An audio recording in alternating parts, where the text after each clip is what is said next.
wabarakatuh. Alhamdulillah ala ihsani wa syukru ala taufiqihi wa amtinani. Salatu wassalamu ala rasulillah wa ala alihi wa sahbihi wa man istanna bisunnatihi ila middini amma ba'd. Alhamdulillah, kita masih pada kajian kita di kitab Fawaidul Fawaid, di bahasan pada tafsir Quran di surat Qaf, disajikan oleh Imam Ibnu Qayyim rahimahullahu ta'ala sampai pada bahasan yang ke-9,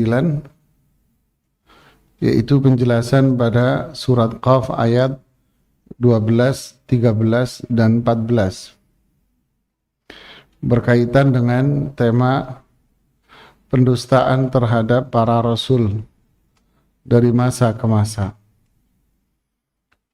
Di sini bicara tentang bagaimana umat-umat terdahulu mendustakan rasul yang Allah utus kepada mereka dari masa ke masa, dari satu umat ke umat yang lain. Ya, fadal dibaca. Bismillah. Qala al-musannif rahimahumullahu ta'ala. 9. Pendustaan terhadap para rasul dari masa ke masa. Allah subhanahu wa ta'ala berfirman, kadzabat qablahum qaumun nuhin wa ashabur rassi wa thamud wa 'adu wa fir'aun wa ikhwanu lut wa ashabul aikati wa qaumu tubba kullun kadzdzaba ar-rusula fa haqqa wa'id. Sebelum mereka kaum Nuh, penduduk Ras dan Samud telah mendustakan rasul-rasul, dan demikian juga kaum 'Ad, kaum Fir'aun dan kaum Lut, dan juga penduduk Aikah serta kaum Tubba. Semuanya telah mendustakan rasul-rasul, maka berlakulah ancamanku atas mereka. Quran surat Qaf ayat 12 sampai dengan 14. Sesudah itu Allah subhanahu wa ta'ala beralih untuk menetapkan nubuwah atau kenabian dengan cara yang sangat lugas, singkat, serta jauh dari kerancuan dan keraguan. Dia azza wa jalla memberitahukan tentang diutusnya beberapa rasul kepada kaum Nabi Nuh, kaum 'Ad, kaum Thamud, kaum Lut, dan kaum Fir'aun, lalu mengabarkan pendustaan mereka terhadap para rasul tersebut. Karena itu Allah membinasakan mereka dengan berbagai bentuk kebinasaan. Demikianlah Allah menepati ancamannya kepada orang-orang durhaka itu, sebagaimana yang disampaikannya melalui para rasul. Quran surat Qaf ayat 12 sampai dengan 14. Ya. Jadi yang ingin disampaikan oleh penulis rahimahullahu ta'ala rahmatan wasi'ah, bahasan tentang itsbat an-nubuwah, menetapkan kenabian. Apa yang dimaksud dengan menetapkan kenabian? Maksudnya apa?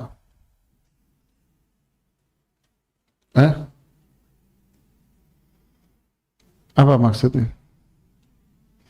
Beriman kepada nabi dan rasul yang Allah utus. Iman artinya membenarkan bahwa sosok itu adalah seorang nabi dan rasul.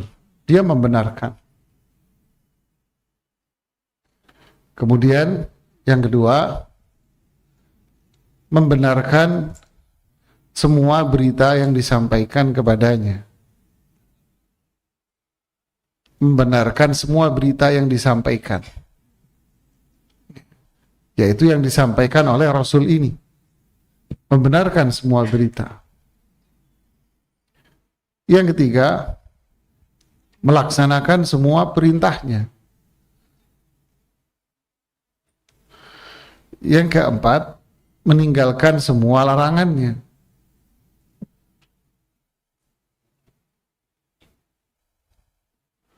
Yang kelima,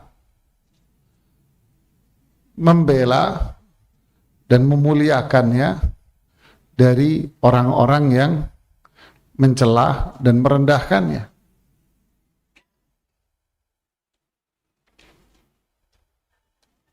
Jadi membela dari orang-orang yang mencela dan merendahkannya. Yang keenam, memuliakan dengan cara bersolawat dan bersalam kepadanya. Nah, inilah yang namanya menetapkan kenabian. Ya. Jadi bukan hanya sekedar percaya membenarkan bahwa si fulan adalah nabi dan rasul Allah, lalu dia tidak mau membenarkan beritanya, tidak mau mentaatinya, tidak mau memuliakan, ya berarti dia apa? Tidak beriman dengan kenabian berarti. Nah, ini yang dimaksud dengan iman terhadap kenabian. Berarti menetapkan kenabian dan kerasulan semua yang Allah utus, semuanya. Makanya itu termasuk bagian dari rukun iman, di mana tidak akan sempurna iman seseorang,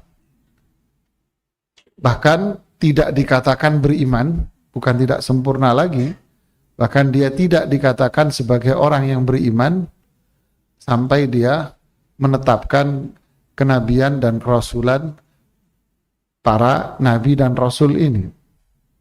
Jadi kalau ada orang yang mengingkarinya, ya berarti dia bukan orang yang beriman. Nah, di ayat-ayat ini secara tidak langsung Allah menyuruh kita untuk beriman kepada para nabi dan rasul.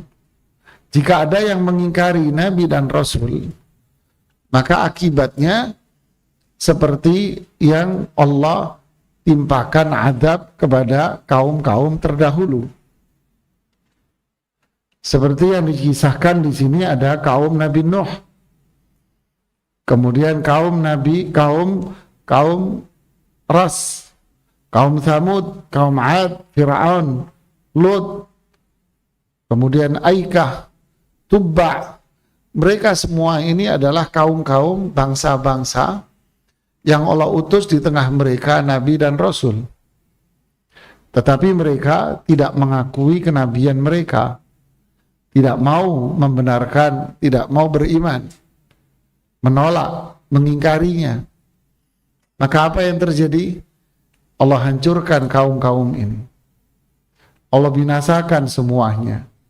Allah timpakan azab kepada mereka semuanya. Kullun kadzabar rusula fahaqqa wa'id. Semuanya mendustakan rasul-rasul ini. Maka azab Allah pun menimpa mereka semua.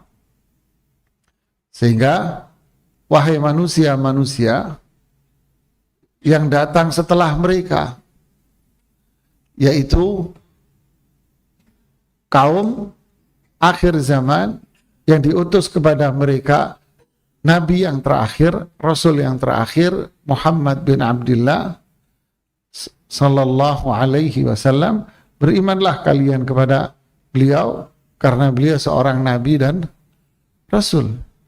Percayalah terhadap semua yang disampaikan. Kerjakanlah semua yang diperintahkan. Tinggalkanlah semua yang dilarang. Muliakanlah beliau dengan bersalawat sallallahu alaihi wasallam. Belalah beliau dari orang-orang yang merendahkan dan mencelahnya. Jika ada yang tidak mau beriman kepada kenabian dan kerasulan Muhammad bin Abdullah, maka akan menimpa kepada mereka seperti yang menimpa pada kaum-kaum terdahulu, karena dia tidak dikatakan sebagai orang yang beriman. Ini adalah salah satu dari pilar keimanan kita kepada Allah Subhanahu wa taala. Selanjutnya Imam Ibnu Qayyim mengatakan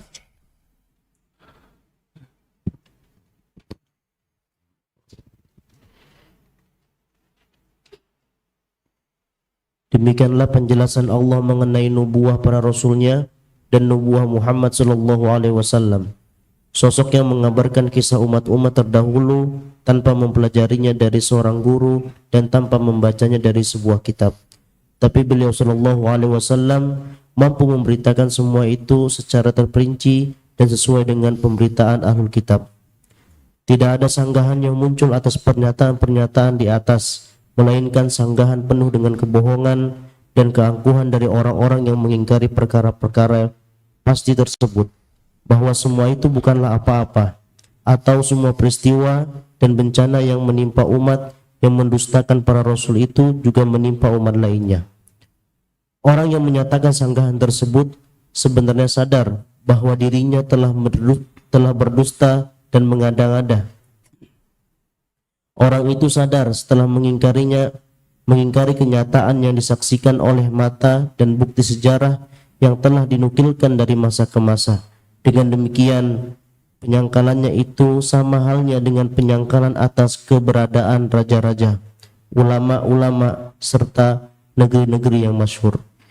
Ya, di sini yang ingin disampaikan oleh Imam Ibnu Qayyim rahimahullah berkaitan dengan iman terhadap kerasulan Muhammad bin Abdullah, beriman kepada Rasulullah sallallahu alaihi wasallam, Muhammad bin Abdullah sallallahu alaihi wasallam.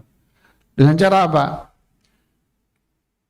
Ayat-ayat Al-Quran banyak mengisahkan tentang kaum Nabi Nuh, banyak mengisahkan tentang kaum Ras, Thamud, Ad, Fir'aun, Lut, Aikah, Tubba, kaum Nabi Musa, dan kaum yang lain, di mana mereka ini adalah kaum-kaum yang mendustakan para nabi dan rasul mereka. Lalu Allah timpakan adab kepada mereka. Ini adalah kisah-kisah zaman dulu, kisah-kisah yang jarak waktunya berabad-abad dengan Rasulullah Sallallahu Alaihi Wasallam. Berabad-abad jaraknya, jauhnya, dan tidak ada sesuatu pun yang bisa menyampaikan kisah-kisah itu kepada generasi yang datang setelahnya. Satu, durasi waktu yang sangat jauh, dan yang kedua, tidak ada teknologi yang bisa menjadikan mereka itu tahu tentang kisah-kisah orang-orang itu. Ditambah lagi yang ketiga, kaum-kaum ini sudah habis ceritanya. Kenapa? Karena kaumnya binasa. Kaum Nuh, kemana orangnya? Habis. Begitu juga yang lainnya, habis semuanya. Terus siapa yang cerita? Dengan demikian, yang menceritakan, Rasulullah SAW bercerita akhirnya. Rasulullah SAW yang bercerita kepada umatnya tentang kejadian-kejadian yang dialami oleh umat dulu. Pertanyaannya, siapa yang memberitahukan Rasulullah SAW? Wahyu. Berarti Muhammad bin Abdullah itu Nabi dan Rasul yang berbeda dengan kalian. Muhammad bin Abdullah mendapatkan wahyu sehingga beliau tahu apa yang terjadi pada orang-orang yang terdahulu. Inilah satu hikmah dari sekian hikmah cerita-cerita yang disajikan di dalam Al-Quran, yaitu apa? Menetapkan kenabian Muhammad bin Abdullah sallallahu alaihi wasallam. Dan juga hikmah yang lain adalah memberikan ancaman kepada siapapun yang datang setelah itu, yaitu setelah kenabian Rasulullah SAW, mereka yang tidak beriman dengan Rasulullah SAW. Siapapun yang tidak beriman, maka inilah ancamannya. Siapapun yang keluar dari ketaatan kepada Rasulullah sallallahu alaihi wasallam, inilah ancamannya. Ini ancamannya. Yaitu apa? Azab. Seperti yang telah menimpa umat-umat terdahulu. Inilah kewajiban generasi sekarang. Taat kepada Allah, taat kepada Rasulullah SAW, itulah namanya iman kepada kerasulan dari Muhammad bin Abdullah sallallahu alaihi wasallam. Mentaatinya, tidak keluar dari perintahnya, dan tidak melanggar larangannya.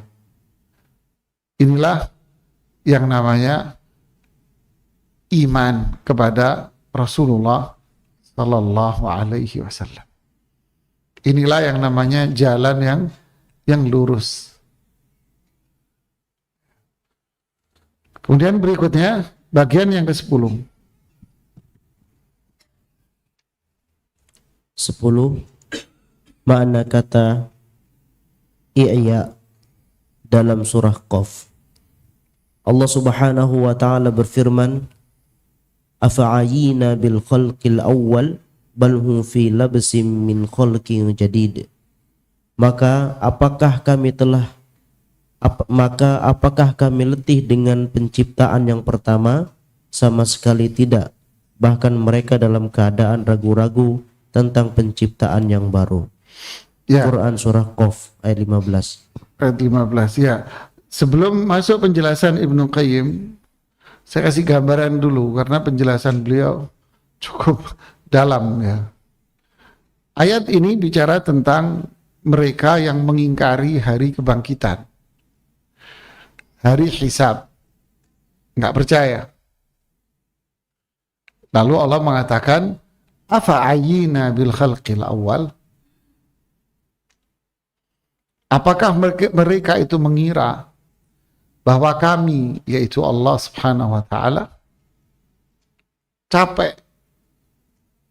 udah capek, udah lemah dari penciptaan manusia yang pertama, kali. Ini istifhamun lil ingkar maknanya, mengingkari. Sehingga maknanya apa? Tidak mungkin Allah itu capek. Nggak mungkin Allah itu capek. Nggak mungkin Allah itu letih. Nggak mungkin Allah itu lemah. Dari penciptaan manusia yang pertama. Berarti Allah itu sempurna. Kekuasaannya, kekuatannya, kebesarannya. Allah Maha Kuasa, Allah Maha Kuat. Untuk menciptakan manusia dari tidak ada menjadi ada. Apalagi menghidupkan kembali.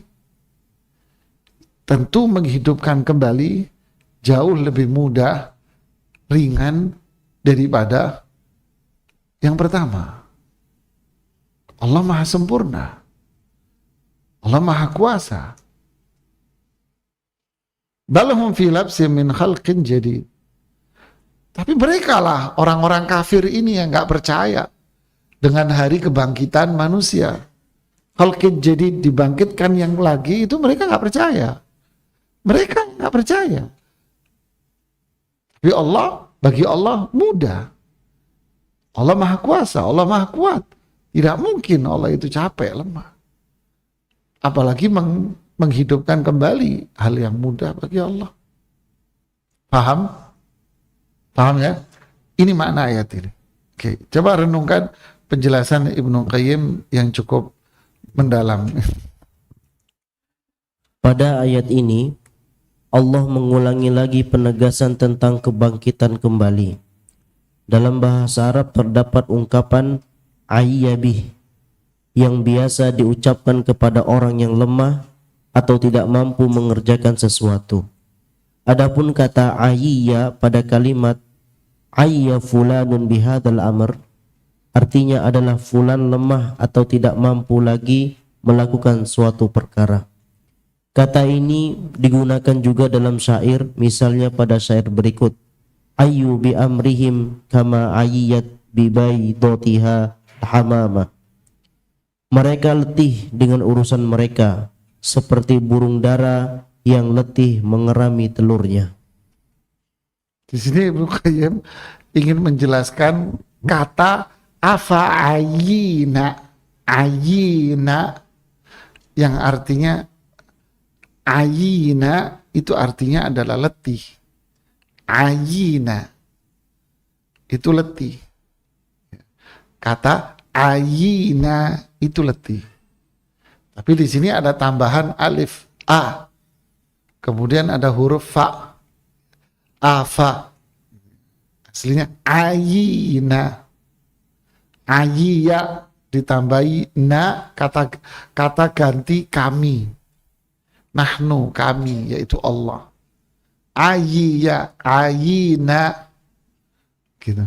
Kami letih. Makna ayiya letih. Paham sampai sini? Oke, teruskan.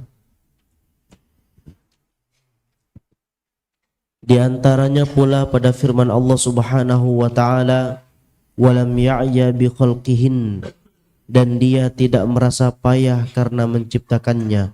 Quran surah Al-Qaf ayat 33. Ibnu Abbas menjelaskan bahwa maksud ayat ke-15 dari surah Qaf ini adalah, apakah kami Allah lemah? Seperti itu pula yang diterangkan oleh Muqatil.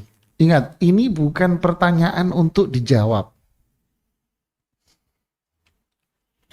Sehingga kalau Anda baca ini bingung, apakah kami Allah lemah? Di benak Anda ini kalimat tanya, ya kan? Tapi dalam bahasa Arab ini bukan kalimat tanya. Contoh ya. Umpama ada anak kecil, kemudian di depan ada balok gede. Ya. Anak kecil ini mau ngangkat balok yang gede. Kalian lihat bingung, berkurang. Temannya bilang, apakah kamu mengira dia lemah? Apakah kamu mengira anak kecil ini tak mampu mengangkat ini? Lemah? Apa ini maksud dengan pertanyaan ini? Pertanyaan yang Anda harus jawab? Hah? Bukan. Dia ingin mengatakan kepada Anda, jangan remehkan dia. Ini kuat. Jangan dianggap lemah dia. Paham? Paham, Mas? Paham ya? Jangan dianggap lemah, dia ini kuat. Itu maksudnya. Ini dalam bahasa Arab namanya kalimat tanya yang tujuannya untuk mengingkari. Mengingkari apa? Mengingkari persepsi Anda bahwa dia lemah. Kan? Itu anak kecil di depannya balok. Nggak mampu nih anak. Belagu loh. Gitu kan? Temannya bilang, apakah kamu kira dia nggak mampu? Jadi kalimat tanya ini untuk mengingkari persepsi Anda bahwa dia nggak mampu. Berarti temannya ini ingin mengatakan kepada Anda apa? Dia tidak lemah, dia mampu.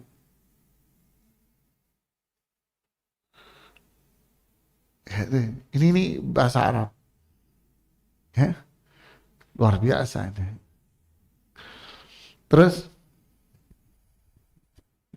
menurutku, Ibnu Qayyim rahimahumullah, penafsiran demikian merupakan penjelasan berdasarkan konsekuensi dari makna yang sesungguhnya. Sebab jadi apa adanya, makna apa adanya gitu ya. Terus, sebab makna lafadz ini di dalam bahasa Arab lebih umum daripada sekedar lemah. Orang Arab mengatakan a'yani an a'rifa kada wa ayitu bihi, yang artinya aku tidak dapat memahami hal ini, yaitu apabila ia tidak mendapatkan petunjuk tentang permasalahan yang sebenarnya. Konsekuensinya, ia tidak mampu mengetahui dan menjangkaunya.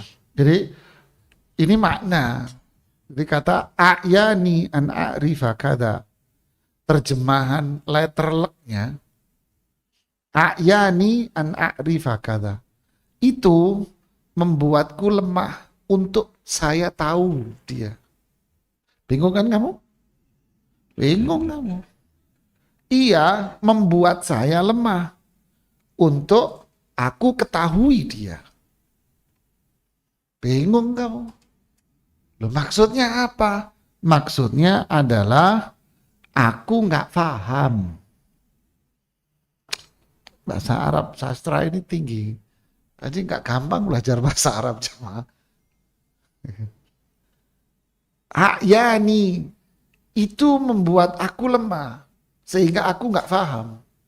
Artinya apa? Ya memang saya nggak paham. Saya nggak ngerti. Jadi yang dimaksud lemah itu bisa bermakna apa? Paham, nggak nguasai, nggak ngerti. Itu juga bisa bermakna apa? Lemah. Terus Anda dapat juga mengatakan a'yani dawa'uka. ini terjemahan letterleknya. A'yani dawa'uka. Obatmu membuat aku lemah. Apa yang Anda pahami? Yang Anda pahami, Anda minum obat ini malah saya jadi lemes, kan gitu kan? Jawab, apakah itu maknanya? Yakni apabila Anda tidak mendapatkan petunjuk tentang khasiat obat itu dan tidak mengetahui resepnya. Loh, nah lain maknanya. Jadi maknanya bukan obat, terjemahan letterleknya, obatmu membuat aku lemah. Maksudnya bukan minum obat ini malah saya jadi lemes, bukan. Maksudnya obat yang kamu kasih ke saya nggak paham petunjuknya.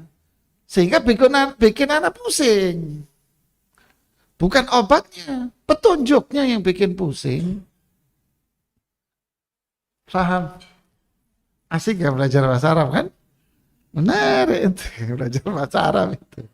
Seru belajar bahasa Arab itu seru ya. Main makanya kita main. Terus Ungkapan semacam ini menunjukkan konsekuensi makna yang sama, yaitu lemah. itu semua lemah. Nggak paham petunjuk ya lemah. Nggak paham ini lemah. Semua orang nggak paham, nggak ngerti itu lemah. Ya. Mau bikin roti, emang kamu nggak bisa bikin roti? Ya nih, ini membuat saya lemah. Maksudnya apa? Resepnya ruwet. Bukan saya nggak mampu, nulis resepnya ruwet kamu. Bikin saya pusing. Saya bisa, cuman nulis resepnya ini bingungin orang. Paham tidak? Apakah berarti dia nggak bisa bikin? Dia bisa, cuman resep yang kamu bikin ini ruwet, ribet. Paham? Nggak paham? Jadi bukan obat ini yang membuat saya nggak bisa minum. Apanya? Petunjuk obat ini yang ruwet. Saya mau minum obat ini bisa jadi menyembuhkan penyakit saya. Tapi panduan obat ini yang bikin saya pusing. Paham? Nah, Ibnu Qayyim bahas ini di bawah tentang apa? Burung dara. Allahu Akbar. Kan di sini dibilang seperti burung dara yang letih mengerami telurnya. Apakah maknanya induk burung dara ini capek ngeremin telur? Hah? Nah, udah mulai paham sekarang. Apakah maknanya burung daranya ini capek ngeremin telur? Ya, nggak mungkin, wong ini anaknya kok. Masa dia capek ngeremin telur? Apakah seorang ibu itu capek nyusuin anaknya? Enggak ada. Loh, maknanya apa? Coba lihat. Terus ya. Masya Allah ya, menarik. Mengenai bait syair yang dijadikan dalil penguat untuk makna ini, sebenarnya burung dara itu tidak letih dalam mengerami telurnya. Tuh. Namun, apabila hendak bertelur, ia mengalami kepayahan karena tidak mengetahui tempat untuk melepaskan telurnya. Tuh. Burung ini pun berputar-putar, terbang ke sana kemari hingga menemukan tempat yang cocok. Setelah bertelur, burung dara ini kembali kepayahan karena tidak mengetahui tempat untuk memelihara dan menempatkan anaknya agar tidak terjemah hewan pemangsa. Akibatnya, ia terpaksa memindahkannya dari satu tempat ke tempat yang lain. Sejak awal, burung dara itu kebingungan mencari lokasi yang ideal untuk menaruh telurnya.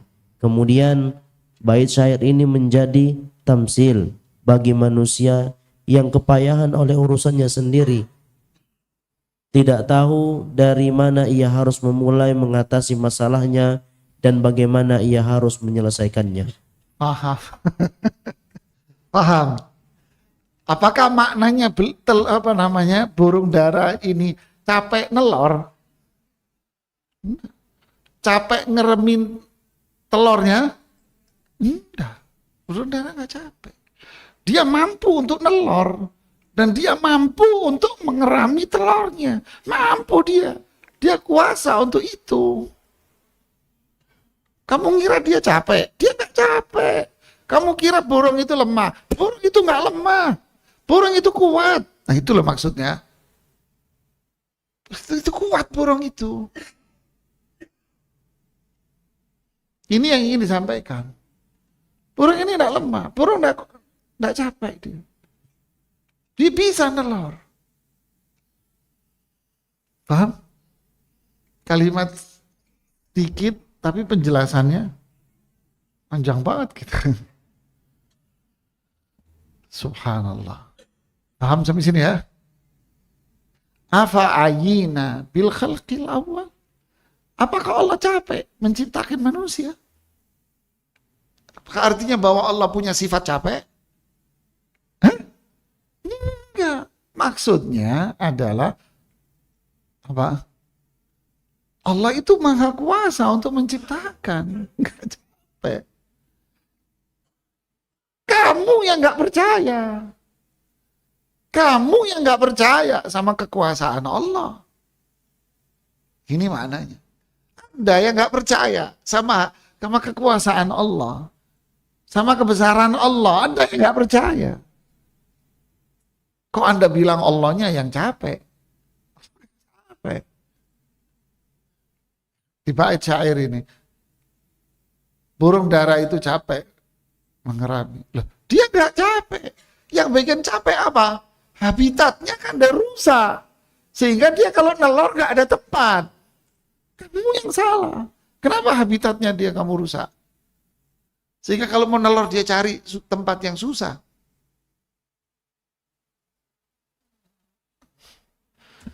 Subhanallah ya.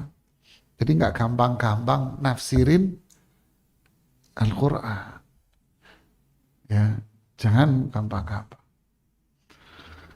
Oke, lanjutkan.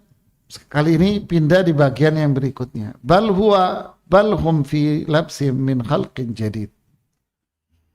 Jadi, kata Iya, pada ayat di atas bukan berarti letih seperti dugaan orang yang tidak mengetahui tafsir Al-Quran. Tuh. Ini jangan sembarangan nafsirin Quran, Bang. Jadi nggak hanya sebatas hafal pojok kanan, pojok kiri. Ini bisa. Banyak ilmu yang harus dikuasai. Loh, kalau kita nggak kuasai ilmu-ilmu ini, ya udah baca aja penjelasan para ulama.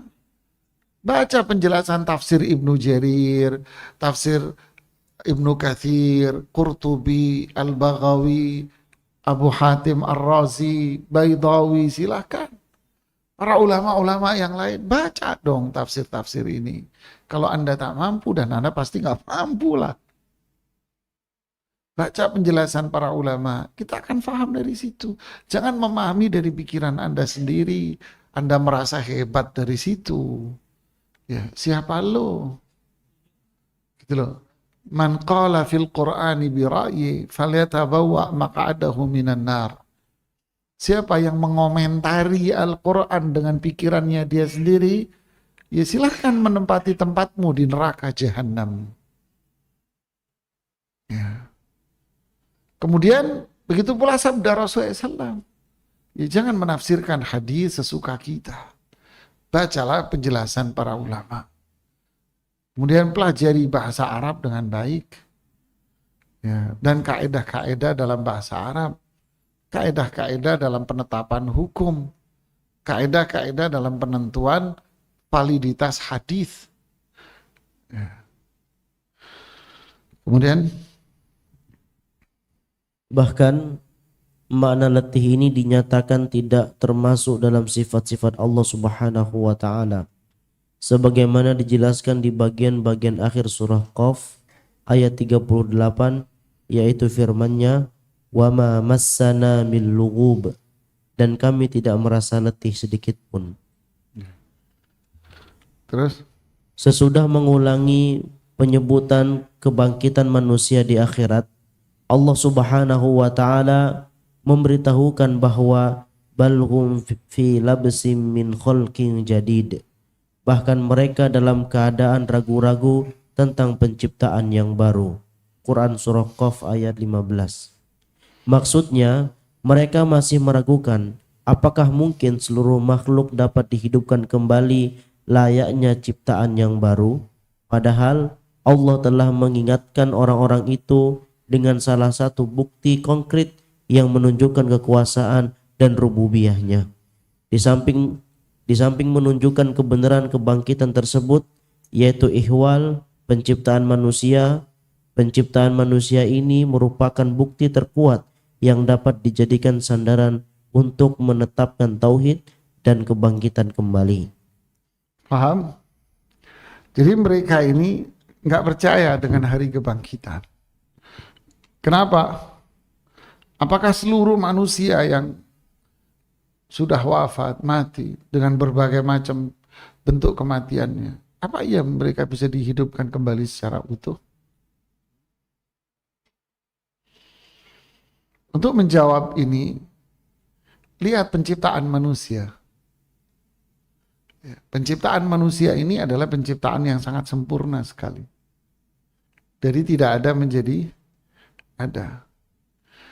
Ketika Allah mampu menciptakan manusia dengan sangat-sangat sempurna, berarti menghidupkan kembali sesuatu hal yang sangat mudah.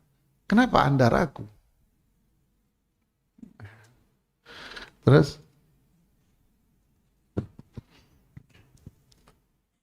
Dalil mana yang lebih jelas daripada bentuk dan susunan tubuh manusia? Perhatikanlah kejadiannya, mulai dari organ tubuhnya, kemampuannya, sifat-sifatnya, daging dan tulang belulangnya, urat-uratnya, saraf-sarafnya, hatinya, rongga-rongga badannya, panca inderanya, ilmu pengetahuannya, hingga kehendak dan hasil karyanya. Semua itu berasal dari setetes mani. Apabila seorang hamba mau bersikap adil terhadap Robnya, maka perenungannya tentang dirinya sendiri sudah cukup menunjukkan adanya kebangkitan kembali. Subhanallah. Kalau kita merenungkan diri kita sendiri dengan kesempurnaan pada ciptaan ini, dan kita merenungkan bahwa ciptaan yang sempurna ini berasal dari setetes air mani, berarti hari kebangkitan itu adalah hal yang jauh lebih mudah. Manusia yang katanya ahli, profesor, jago, sebetulnya manusia semakin dia profesor, semakin dia tidak mengetahui. Ibarat segitiga, itulah masa jenjang pendidikan seseorang di awal mulanya. Lalu dia mengambil spesialisasi. Lalu dia mengambil spesialisasi. Berarti semakin apa? Mengecil, mengecil, mengecil, mengecil, mengecil. Dulu ngambil dokter umum, terus ngambil spesialis THT. Ngambil lagi spesialis lagi, apa itu? Yaitu kasus kesulitan orang mendengar. Itu aja yang dikerjain. Kesulitan pendengaran yang berakibat pada kesulitan pengucapan. Ya bertahun-tahun dia otak-atik ini tak. Otak-atik ini. Dan semakin kesini, semakin tambah kecil, tambah kecil, tambah kecil. Dokter hewan, tambah mengecil, tambah mengecil, tambah mengecil, tambah ahli kecil. Dokter apa? Hewan saya. Oh, dokter hewan. Iya. Tapi saya spesialis, Ustaz. Spesialis apa? Kucing. Kucing. Iya, kucing. Tapi bukan kucing umum. Terus kucing apa lagi? Saya spesialis bedah tulang kucing. Innalillahi wa inna ilaihi raji'un. Ada apa? Loh, ada lagi Ustadz, lebih lucu lagi. Ada spesialis ini, spesialis ini. Spesialis belalang. Ada lagi spesialis satu jenis belalang, bukan semua, satu jenis. Satu jenis belalang. Ada lagi ketemu sama saya, dokter spesialis apa? Saya spesialis ayam. Saya lebih lagi spesialis ayam. Setiap hari makan ayam, saya bilang. Tambah kecil siapa? Berarti sebetulnya ilmu manusia ini semakin apa?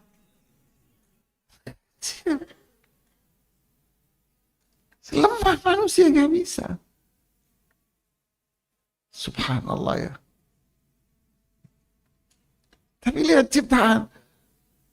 Saya bilang sama satu profesor, Prof, mungkin nggak manusia dokter ini menguasai semua yang ada di diri manusia? Mustahil. Nggak bisa Ustaz, mustahil. Nggak mungkin. Berarti ini penciptaan yang sempurna dan maha sempurna. Dari mana penciptaan yang sempurna ini? Setetes air. Subhanallahil azim. Subhanallah wa bihamdihi. Subhanallahil azim. Jadi tidak ada yang seperti ini. Lalu ketika ini wafat, hancur, dimakan oleh tanah dan sebagainya, terus disusun kembali sama Allah, apa Allah nggak mampu? Hah? Mampu lah.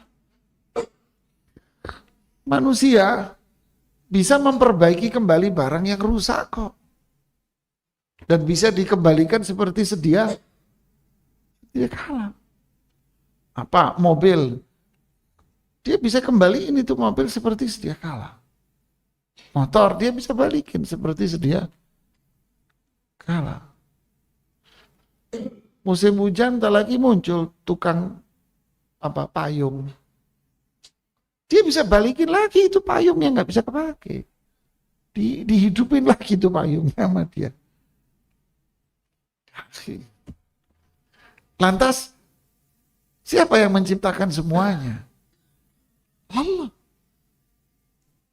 Inilah. Afa'ayina bil khalqil awwal. Lantas kamu mengira Allah itu lemah, tak mampu lemah untuk menciptakan yang baru? Tidak, Allah Maha Kuasa. Kamu yang nggak mampu.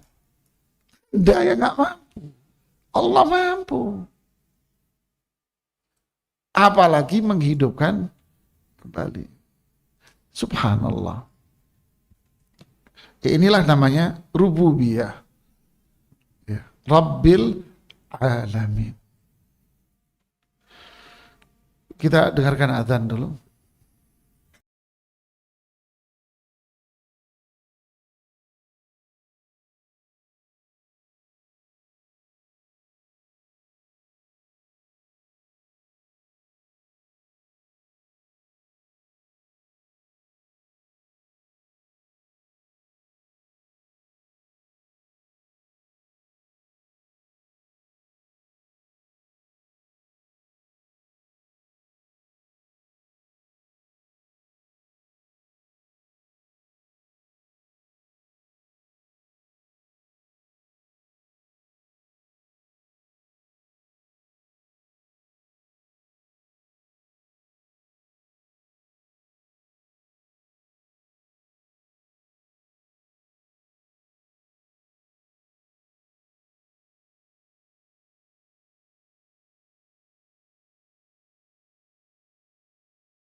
Ya, fadhal.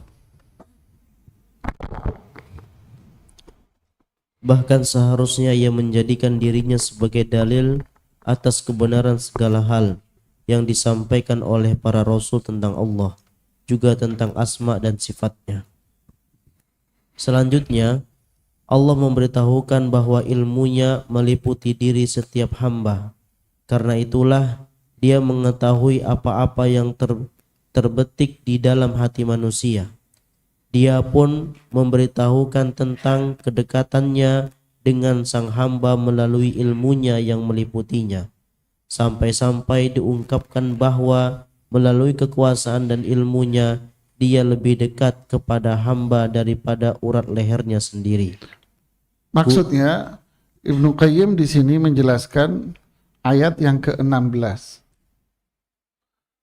yaitu firman Allah, walaqad khalaqnal insana wa na'lamu ma tuwaswisu bihi nafsuh wa nahnu aqrabu ilaihi min hablil warid.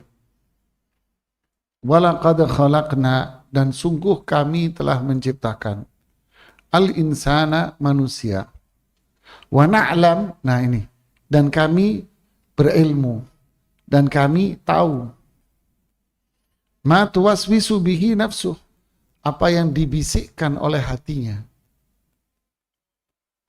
Wa nahnu aqrabu ilaih, dan kami lebih dekat pada dirinya, min hablil warid, daripada urat lehernya. Nah, di sini beliau menjelaskan tentang makna dari wa na'lamu, dan Allah memiliki sifat al-ilm, mengetahui. Ma tuwaswis, apa yang dibisikkan manusia di dalam hatinya. Artinya Allah itu maha tahu. Pengetahuan Allah itulah sangat luas sekali. Sampai apapun yang ada di dalam hati seseorang, apapun yang terbersit dalam pikiran dan hati seseorang, Allah tahu. Man hamma bihasanatin falam ya'malha kutibat lahu hasanah. Siapa yang terbersit di hatinya ingin melakukan kebaikan, tapi tidak bisa dia kerjakan, dia dapat pahala satu kebaikan sempurna. Berarti Allah tahu isi hatinya. Wa man hamma bisayyi'atin falam ya'malha, siapa yang terbersit untuk melakukan kejahatan, falam ya'malha, tapi dia enggak jadi melakukannya, maka Allah kasih dia pahala. Berarti Allah tahu atas apa yang ada di dalam hati. Innamal a'malu, Allah tahu atas hati seorang. Allah tahu, itulah kekuasaan Allah. Dan itulah luasnya ilmu Allah subhanahu wa ta'ala. Sehingga sampai diungkapkan Allah wa nahnu aqrabu ilaihi min hablil warid. Sampai-sampai diungkapkan bahwa apa? Melalui kekuasaan dan ilmunya lebih dekat kepada hambanya daripada urat lehernya. Lebih dekat kepada hambanya daripada urat lehernya. Yang dimaksud di sini apanya? Apanya? Ilmunya, bukan zatnya. Allah lebih dekat kepada hambanya daripada urat. Maksudnya ilmu Allah itu luas. Allah tahu apapun yang terbersit di dalam hatinya. Sehingga diungkapkan dengan kalimat yang seperti ini. Bukan maksudnya Allah itu zatnya dekat dengan jiwanya dia. Wah, ini murtad, kafir orang kayak begini, Pak. Zat Allah bisa menyatu ke dalam tubuh orang ini. Wah, ini kafir, Pak. Manunggaling kawula Gusti. Menyatunya zat Allah kepada diri seorang hamba. Butuh. Ini kafir orang seperti ini, Pak. Murtad dia. Jadi kekuasaan Allah, ilmu Allah sangat luas sampai-sampai apa yang ada pada jiwa seseorang pun dalam hatinya Allah tahu. apalagi mulut bunyi, wah tambah. Kemudian beliau menjelaskan di sini makna wa nahnu aqrabu, dan kami lebih dekat kepada hambanya daripada urat. Yang dimaksud kami di sini siapa? Hah? Bahaya. Coba lihat penafsirannya. Lanjutkan. Guru kami, Syekhul Islam Ibnu Taimiyah menerangkan yang dimaksud kami dalam ayat dan kami lebih dekat kepadanya daripada urat lehernya, Quran surah Qaf ayat 16, adalah malaikat kami. Hal ini sebagaimana firman-Nya, fa idza qara'nahu fattabi' qur'anah. Apabila kami telah selesai membacakannya, maka ikutilah bacaannya itu. Quran surah Al-Qiyamah ayat 18. Ya. Jadi yang dimaksud kami lebih dekat siapa? Malaikat. Loh, tadi katanya Elu, iya Allah tahu. Dan yang dekat siapa? Malaikat. Nah, begitu pula Imam Ibnu Katsir pun sama bilang, yang dimaksud kami di sini yaitu para malaikat. Malaikat-malaikat ini dekat pada diri manusia. Sebagaimana di surat Al-Waqi'ah ayat 85, wa nahnu aqrabu ilaihi minkum walakin la tubsirun. Dan kami lebih dekat kepada kalian, kepada dia. Kami lebih dekat kepada dia daripada kalian. Kami lebih dekat kepada dia daripada kalian semua. Walakin la tubsirun. Tapi kalian nggak tahu kalau kami ini dekat dengan dia. Yang dimaksud kami dekat dengan dia siapa? Kami ini malaikat. Sama pula dengan ayat inna nahnu nazzalna dzikra wa inna lahu lahafizun di surat Hijr ayat 9. Dan sesungguhnya kami yang menurunkan Al-Quran dan kami yang jaga. Siapa yang menurunkan Quran? Wal malaikatu nazalat bidzikri. Malaikat yang nurunin Quran. Allah di mana? Di atas arsy. Al malaikatu nazalat bidzikri. Malaikat yang turun bawa Quran dengan izin Allah. Paham? Allah tahu semua isi hati manusia. Dan yang dekat siapa? Malaikat. Sebagaimana Ibnu Katsir juga ngomong, loh setan juga dekat sama kamu kok. Sebagaimana malaikat itu lama, ada kedekatan, setan juga ada kedekatan. Terus kita dekat sama siapa? Ayo, dekat sama siapa? Asyaitanu yajri min ibni Adam majrad dam. Setan itu masuk ke tubuh manusia lewat saluran, lewat pori-pori. Mengecil dong, yang kecil banget setan bisa masuk lewat pori-pori kok. Malaikat dekat juga dengan manusia. Allah tahu semuanya. Allah yang menentukan semuanya. Tapi zat Allah di mana? Di atas arsy. Inilah para ulama ahlu sunnah wal jamaah dalam memahami ini. Terus tinggal sedikit. Maksudnya, apabila utusan kami, Jibril, telah membacakan Al-Quran itu kepadamu, bahkan penafsiran di atas ditunjukkan oleh ayat selanjutnya, id yatalaqul mutalaqiyan. Ingatlah ketika dua malaikat mencatat perbuatannya. Quran surah Qaf ayat 17. Jelas bahwa Allah mengaitkan konteks dengan keberadaan dua malaikat. Seandainya yang dimaksud adalah kedekatan zat Allah, pastilah kedekatan itu tidak dikaitkan dengan waktu keberadaan dua malaikat tersebut. Dengan demikian, ayat ini tidak dapat dijadikan hujjah yang menguatkan paham hululiyah dan mu'atilah. Apa hululiyah itu? Bahwa Allah itu zat, Allah menyatu dengan alam. Nah, ini bahaya. Jadi ayat fa'idza qara'nahu fattabi' qur'anah.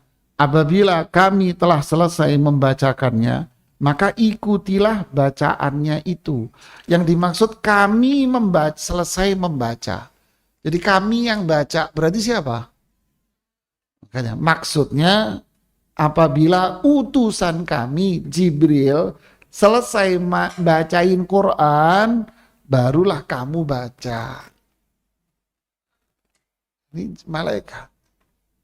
Allah tahu, makanya Allah negor Rasulullah SAW. Karena pada awalnya ketika Jibril datang, bacain ayat, bacaan Jibril ini diikuti sama Rasulullah SAW. Diikuti. Kenapa? Faham diikuti? Dibarengin gitu loh, dibarengin bacaannya. Kenapa diikuti dibarengin? Takut apa?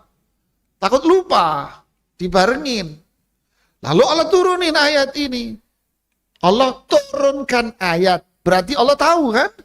Loh, Allah maha tahu apa yang terjadi. Lalu Allah menurunkan ayat. Lewat siapa yang nurunin? Malaikat yang turun bawa malaikat. Lalu malaikat baca. Malaikat yang baca. Setelah itu kamu baca. Nggak akan lupa kamu Muhammad. Sanuqri'uka fala tansa. Kami yang bacain. Berarti siapa yang bacain di sini? Malaikat. Fala tansa. Kamu tidak akan lupa. Kita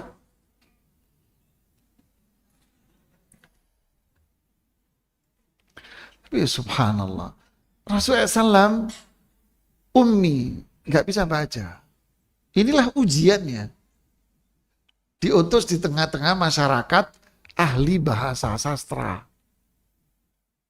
Diturunkan ayat, kemampuan sastranya jauh mengungguli kemampuan mereka. Kepada seorang nabi yang nggak bisa. Ayo coba. Coba kita dulu hidup zaman nabi. Hah? Belum tentu iman. Ini gak bisa baca. Terus bisa mengucapkan kata-kata. Waduh, berat ujiannya. Dan Allah kasih kemampuan apa? Sekali denger apal. Iya kan? Sanuqri'uka fala. Sahabat. Sekali dibacain sama Rasulullah SAW. Hafal. Sini apa? Ayo apalin. Terus gedek-gedek ngapalin 10 kali kayak kita lihat di pondok-pondok begitu. Ikan. Nggak pakai gedek-gedek mereka. Di apa? Kadang ngapalin. Apal. Belum Ustaz. Besok Ustaz setoran. Kagak ada. Dibacain. Yatlu alaihim ayatih. Rasulullah SAW bacain Quran. Telan sama sahabat. Apal. Rasulullah SAW menyampaikan hadis, bahkan ceramah khutbah panjang, apal sahabat, sak koma-komanya apal. Kalau enggak nyampe ke kita Islam. Inilah mulianya para sahabat. Jadi yang baca siapa? Jibril. Nah inilah pendapat pandangan penjelasan para ahlu sunnah, bukan pendapat ya, penjelasan ahlu sunnah wal jamaah tentang ayat-ayat sifat yang seperti ini. Hanya idh yatalaqqal mutalaqqiyan. Ingatlah ketika dua malaikat itu apa? Yatalaqqa, bertemu. Dua malaikat ngumpul, ketemu. Di mana? Di badan kita. Dua malaikat. Di sini ngapain? Nyatet. Berarti yang dekat sama kita siapa? Malaikat. Nyatet. Allah tahu. Kok dicatat? Ya sebagai bentuk sifat apa? Adil. Keadilan Allah. Nah inilah jemaah. Beginilah memahami Al-Quran, hadis dari penjelasan para ulama salaf kita. Jangan menafsirkan ayat pakai perasaan. Akhirnya, waduh Allah dekat sama kita. Berarti jiwa Allah itu menyatu dengan alam. Walah, gila loh. Berarti Allah itu ada di mana-mana. Mu'attilah, Allah di mana-mana. Sarap loh. Enggak ngaji rupanya. Ngaji lah. Ya enggak paham. Makanya fahami. Nah untuk itulah para ulama dulu itu nulis tafsir.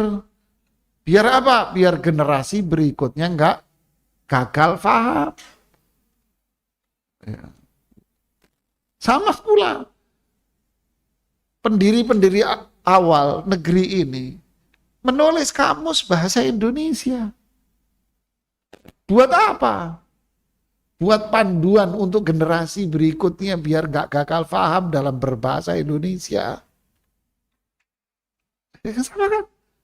Kalau kita ingin memahami bahasa Indonesia yang baik dan benar, ya kembali kepada susunan bahasa yang ditulis oleh generasi yang dulu.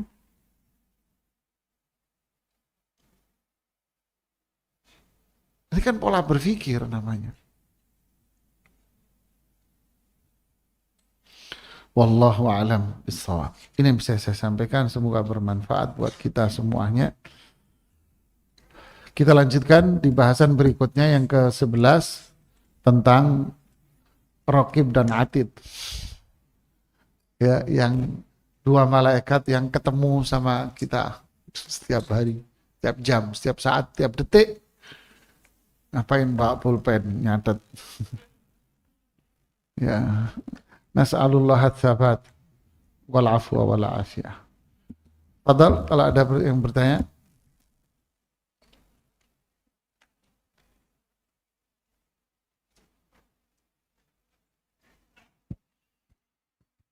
Enggak ada yang nanya, alhamdulillah.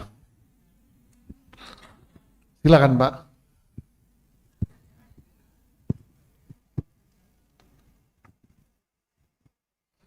Sebentar, Pak, pakai mic-nya, Pak.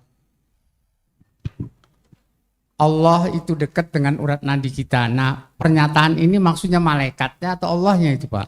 Lah ya itu, Pak, saya jelasin setengah jam tadi, Pak.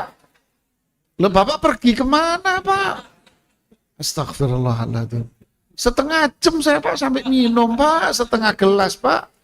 Ya Allah, Pak, teganya, Pak, dirimu, Pak, terhadap diriku, Pak.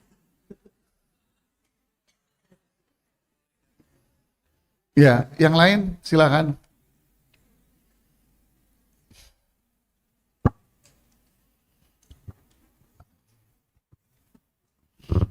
Silakan Ibu.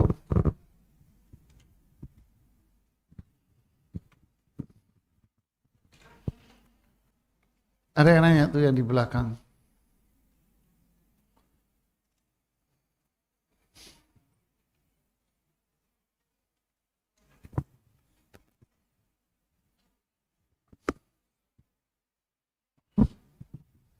Assalamualaikum warahmatullahi wabarakatuh. Waalaikumsalam warahmatullahi. Gini Ustadz, saya pernah baca dalam Quran atau hadis mengenai yang ayat artinya Allah turun di sepertiga malam. Itu maksudnya Allah turun, malaikatnya atau apa gitu Ustadz? Waalaikumsalam warahmatullahi wabarakatuh. Ya, itu disebutkan dalam hadis sahih. Innallaha yanzilu ila sama'id dunya fi thuluthil lailil akhir. Sesungguhnya Allah itu turun ke langit dunia. Yang dimaksud langit dunia yang mana dulu? Yang ini langit-langit yang kita lihat, bukan bumi. Bukan turun ke bumi, tapi turun ke langit. Oke?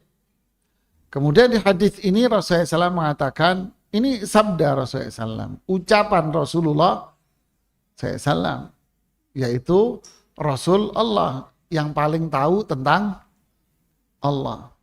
Allah turun. Rasulullah SAW bilang Allah turun. Berarti ini berbicara tentang apa? tentang sifat. Kan gitu kan? Berarti Allah punya sifat apa? Turun. Rasulullah SAW bilang Allah turun. Sifat turun, berarti Allah turun. Terus bagaimana dong? Ya udah, imanin saja seperti yang disabdakan oleh Rasulullah. Nggak usah kita mempertanyakan. Loh, Ustadz yang turun apanya? Nggak perlu kita menanyakan itu. Nggak perlu kita nanya. Kenapa? Bukan kewenangan kita untuk nanya. La yus'alu amma yaf'al. Allah tidak boleh ditanya atas apa yang diperbuat. Allah berbuat, turun. Ya udah nggak usah nanya. Allah turun. Nggak perlu Anda nanya, apanya yang turun? Perintahnya kah? Rahmat kah? Malaikat? Kepo. Bukan Anda nggak pantas nanya, nggak boleh. Rasulullah SAW bilang Allah turun. Ya sudah, kita beriman kepada Rasulullah SAW, beriman percaya dengan sabdanya. Ada sudah seperti ini. Jangan diotak-atik lagi dengan logika kita. Jangan ditambah-tambahin. Allah turun. Kalau ada orang yang mengatakan ini hadis ini nggak masuk di akal. Ibu, Masya Allah, Bu. Baru beli rupanya Ibu. Jadi ada yang mengatakan ini nggak masuk di akal. Kalau Allah turun ke langit dunia, lihat dia paham Allah turun. Loh, sekarang waktunya aja beda-beda. Indonesia beda, di Amerika beda. Terus gimana dong, malam yang mana? Yalah Bahlul. Lekan ayat haditsnya bilang Allah turun ke langit, bukan Allah turun ke dunia. Loh, kalau di langit, Allah turun di langit, bukan Allah turun di dunia. Kalau di dunia ya beda waktu, tapi di sini Allah turun di langit. Ini satu jawaban. Yang kedua, Rasulullah SAW juga tahu kalau beliau di Makkah. Di negeri lain juga waktunya beda, Rasulullah tahu. Emang lo doang? Emang ente yang tahu bahwa perbedaan waktu itu terjadi? Rasulullah SAW juga tahu terjadi perbedaan waktu, tahu. Dari mana? Nah, itu waktu Rasulullah SAW briefing pasukan perang. Briefing Abdurrahman bin Auf ketika berperang di Daumatul Jandal di daerah Syam dengan perbedaan waktu. Tahu Rasulullah SAW. Mengeluh aja yang ngerti. Gimana?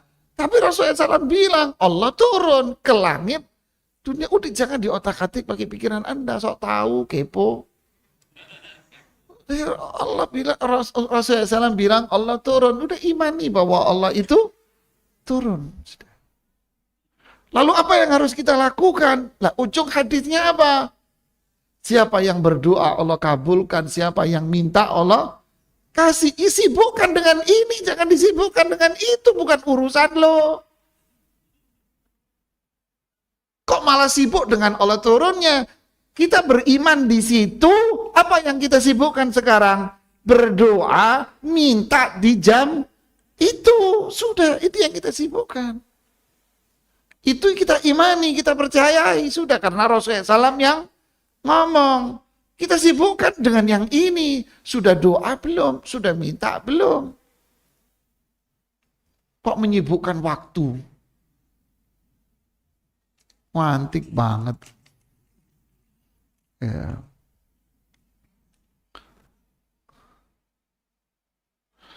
Mau bertanya tentang pernyataan di kajian di minggu yang lalu. Jalan yang lurus itu mudah dan cepat. Pernyataan, ya. Tapi kenapa menjalaninya sulit?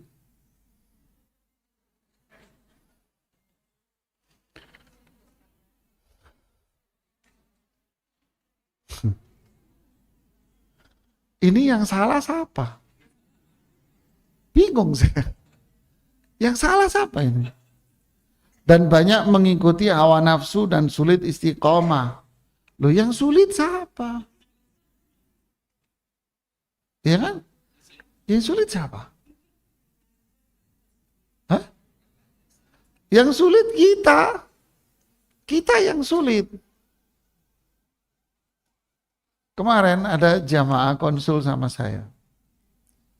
Nanya masalah waris, nanya masalah zakat, bawa laptop, data semua.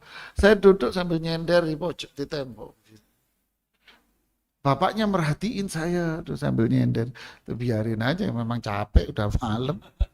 Ini anak cerita presentasi panjang lebar begini tentang penerimaan uang, zakat, cash flow dan sebagainya. Ustaz, terus gimana? Mas, mbak, kamu mau ngitung zakat? Iya. Zakat kapan yang mau kamu hitung? Sekarang. Sekarang? Mau hitung zakatmu sekarang kamu hitung? Iya. Oke. Di rekening ada berapa? Sekarang. Di rekeningnya ada sekian Pak Ustadz. Itu kamu keluarin zakat. Bapak Ibu, ya lah Ustadz, cuma begini doang. Terus begini doang Pak, Bapak mau apa? Ya Allah, gampang banget, jadi gampang. Benar Bapak. Jadi gampang Islam, gampang Pak. Islam gampang. Yang bikin ruwet siapa? Ya gitu Pak. Itu yang bikin ruwet. Gampang Islam.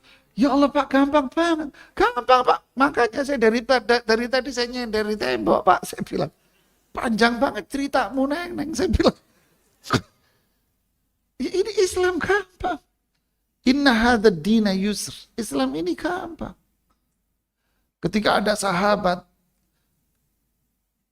luka-luka, dia luka-luka badannya, terus junub, ya kan?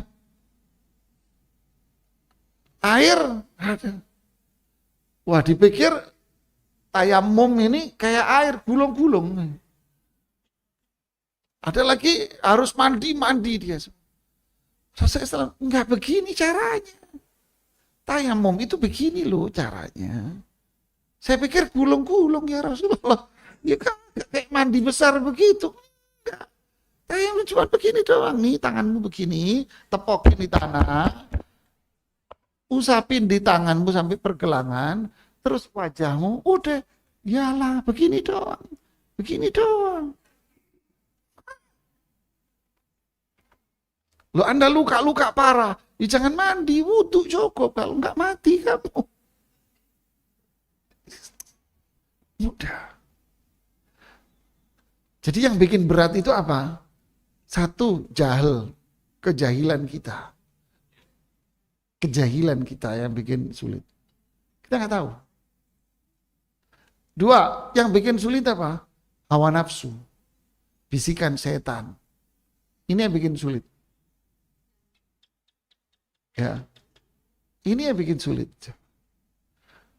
Makanya rumusnya apa? Jalan selamatnya ilmu, ketaatan yang istiqomah, berzikir, pertemanan yang baik. Ya, ini bikin kita istiqamah. Ya muthabbital qulub, tsabbit qulubana ala dinik. Nas'alullah al-afwa wal afiyah. Semoga Allah memaafkan kesalahan kita dan meneguhkan hati kita untuk tetap berada di atas Islam yang hak. Ini yang bisa saya sampaikan. Subhanakallahumma bihamdik asyhadu an la ilaha illa anta astaghfiruka wa atubu ilaik. Assalamualaikum warahmatullahi wabarakatuh.